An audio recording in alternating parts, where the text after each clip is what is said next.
Ano daw ang best 2023 BEI moments Ano nga ba ang best 2023 Brain Beam moment ko? Favorite moment ko for Brain Beam 2023? Favorite Brain Beam 2023 moment ko? Moment ko sa taong 2023. Paborito kong moment ngayon na 2023. Ano ang paborito kong BEI 2023 moment? My favorite 2023 BEI moments are... Siyempre, of course, top of the line, yung first international flight with Brain Beam. Siyempre yung Hong Kong, ayan, especially yung Disneyland. Yung pangalawa naman is work-related naman. Yung mga task na binibigay sa akin. Sobrang memorable yun kasi doon ako nakakuha ng new experience tsaka yung mga learnings na rin na pwede ko magamit sa mga ibang mga tasks na binibigay. And lastly, yung pagiging dancer ko. Joke lang. Memorable din kasi yung mga nakikilala mong iba't ibang artista and yung mga clients na nakakasalubong mo syempre. Ayun. Sa totoo lang, sa dami na naganap ngayong 2023, ang hirap isa-isahin. Pero on top of my mind, ang pinaka-best for me, lahat ng out-of-town trips. From Cebu to Davao, to Boracay, at syempre, to Hong Kong, di ba? Sino ba naman ang makakalimot sa ating Hong Kong trip? Pero lahat ng out-of-town trips ngayong taon, kakaiba at hindi malilimutan. Yung mga na-handle kong account for this year, andyan yung Tala, yung Scotch, the GICC event, the FDG Cup, kung saan nahag pa ako ng aming client, and then most especially yung nakijam sa amin si Sir Joshua Zamora sa aming TikTok dance reels.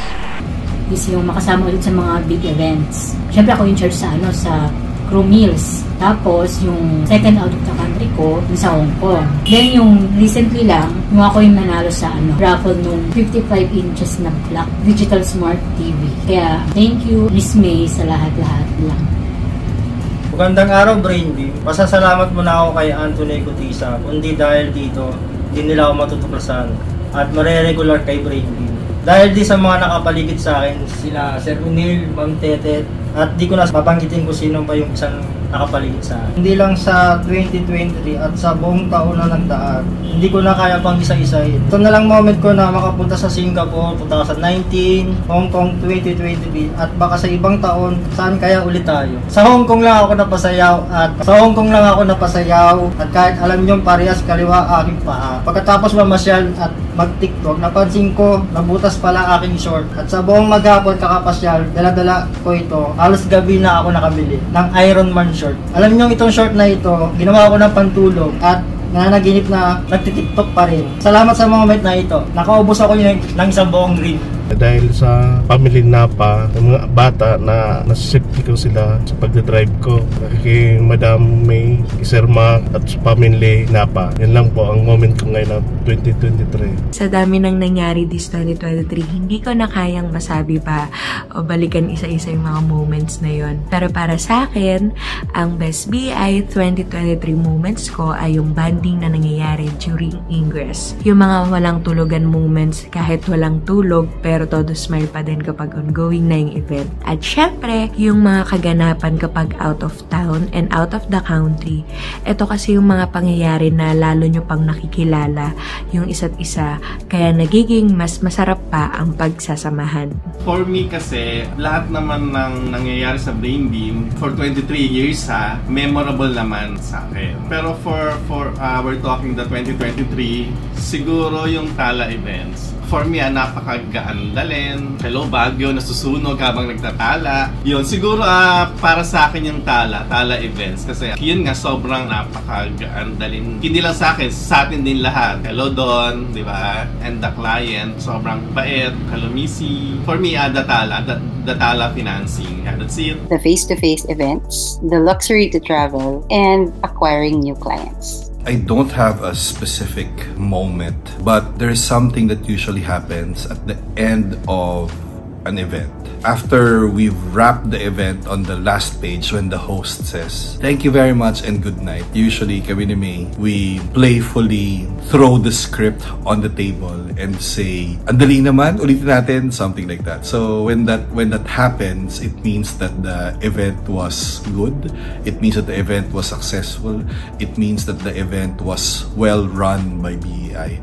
So I don't have a particular exact moment, but whenever that moment happens, when we throw the script on the table, yun yung pinakagusto kong moment ng 2023 sa BEI events.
an honor being your master of ceremonies for this that lie ahead.